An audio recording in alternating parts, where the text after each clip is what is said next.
सिंहासन के समक्ष एक छोटा सा आसन लगा था, जिस पर ब्रह्मा आदि देवता, नारद सारद ऋषि मुनि आकर वहीं पर प्रणाम करके दूर से भगवान का दर्शन करके चले जाते थे, समीप ना आ सकते थे।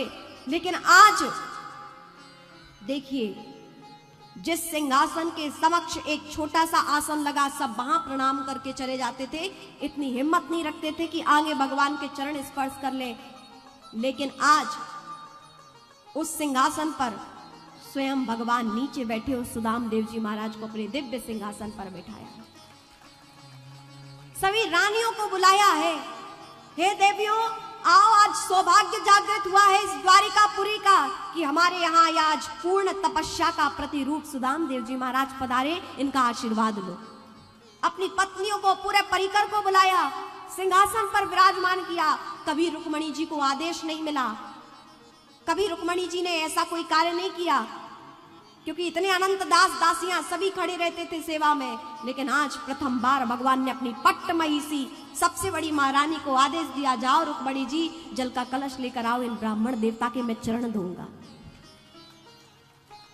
इन ब्राह्मण देवता के मैं चरण दूंगा।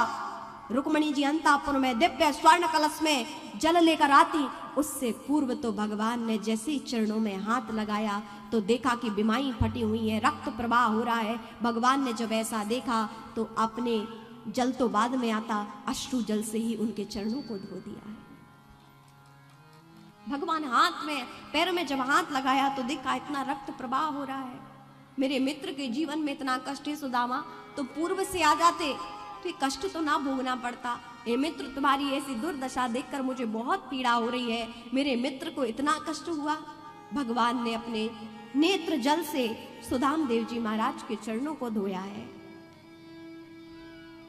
देखी सुदामा की दीन दशा, करुणा करके करुणा निधि रोए, पानी परात को हाथ छुओ नहीं, नैनन के जल से पग धोए, नैनन के जल से पग धोए, अपने अश्रु जल से पग धोए। बाद में सब देखते रह गए कि आज ऐसा कौन आया है कि भगवान स्वयं ऐसी दिव्य करुणा कर रहे हैं। भगवान ने सारी चर्चाएं की, अपनी महारानियों से भगवान ने अपने मित्र का परिचय कराया, दिव्य दिव्य जीवन की चर्चाएं हुई हैं। ऐसी बहुत सी दिव्य कथाएं उनके जीवन की। सुदाम देव जी महाराज को बहुत सा धन दिया, परिवार में भगवान की आपसी जीवन की चर्चाएं हुई। बचपन में मिले थे, अब मिले हैं, बहुत सी चर्चाएं हुई। भगवान ने खूब कृपा की। यहाँ दिव्य चरित्र से हमें यही सीख मिलती है कि भगवान के चरणों में हम अनन्य विश्वास रखें, सब कुछ पूर्ण होता है। भगवान परीक्षा लेते हैं, हम भगवान की अपनी समीक्षा करते हुए, संसार की परीक्षा करते हुए, प्रभु की प्रतीक्षा करते हुए अपने जीवन को संभालें और भगवत भक्ति से हम जुड़े। भगवान के परिवार को भी ऋषियों का श्राप लगा, पूरा कुल समाप्त हो जाएगा, ऐसा श्राप लगा। देवताओं ने भगवान से प्रार्थना की कि हे प्रभु, आपका भी लीला कार्य पूर्ण हो चुका है, आप भी स्वधाम चलिए। उद्धव जी को जब पता चला कि भगवान स्वधाम जाने वाले हैं, विकल होकर रोने लगे। जैसे ही रोए तो भगवान, मैं कैसे रहूंगा, मुझे साथ ले चलिए। भगवान ने कहा, उद्धव जी अभी आपके जाने का समय नहीं हुआ है, अभी आप धराधाम पर रहिए और आप जाइए द्वारिका और अर्जुन से कहिए कि हमारे पूरे परिवार को लेकर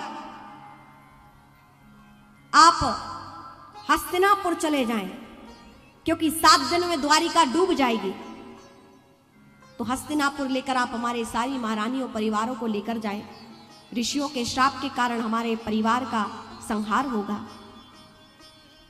एकादश स्कंद में दिव्य उद्धव और कृष्ण जी का संवाद है, उसी में 24 गुरुओं की कथा भी आती है। दिव्य ज्ञान दिया उद्धव जी महाराज को। वसुदेव जी को नारद जी महाराज ने नवयोगेश्वरों की कथा के माध्यम से दिव्य ज्ञान दिया, क्योंकि वसुदेव जी दुखी हुए कि भगवान जाने वाले हैं। यदुकुल का यहाँ संहार का वर्णन भी है, राजा परीक्षित को दिव्य ये वर्णन भी श्रवण कराया।